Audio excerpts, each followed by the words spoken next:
ñu gaal ko ci bopp ci Cheikh Ibra Fati radiyallahu anhu ci li ñu bind nee ñu 1862 la fi ñëw ci jamono ji jóge fi ci weer wu ñuy wax août di 1943 mu defe ko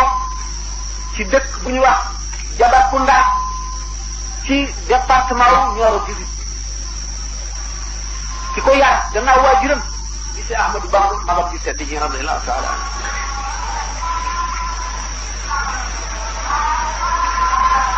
mu di ko xëroon ci moom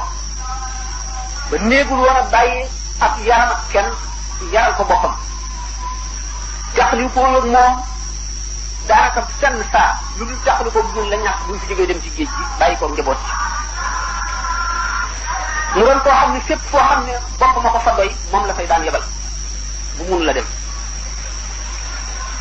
digganteem sax ak nasaraan bi li ci gën a bari moom rek la daan yebal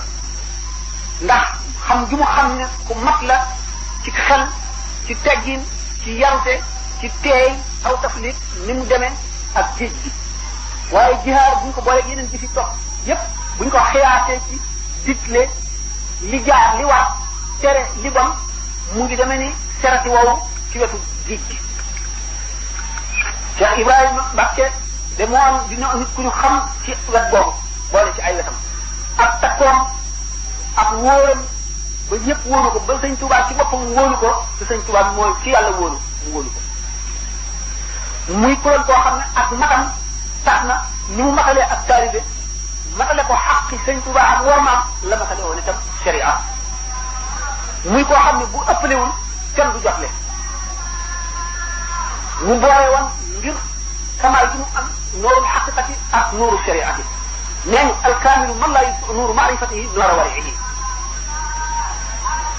Cheikh Ahmadou Bamba ñi daje woon ak moom topp ko dañoo bàyyi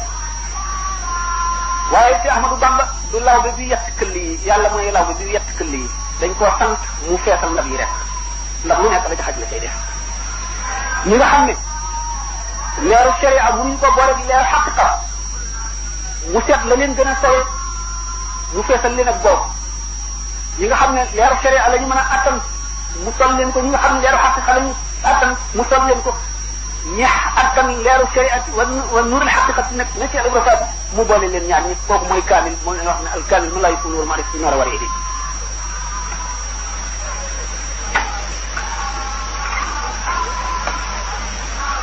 góor yàlla nag bala ñu koy nag ca àndaar ju mat ja day boole sharia ak xaqiqa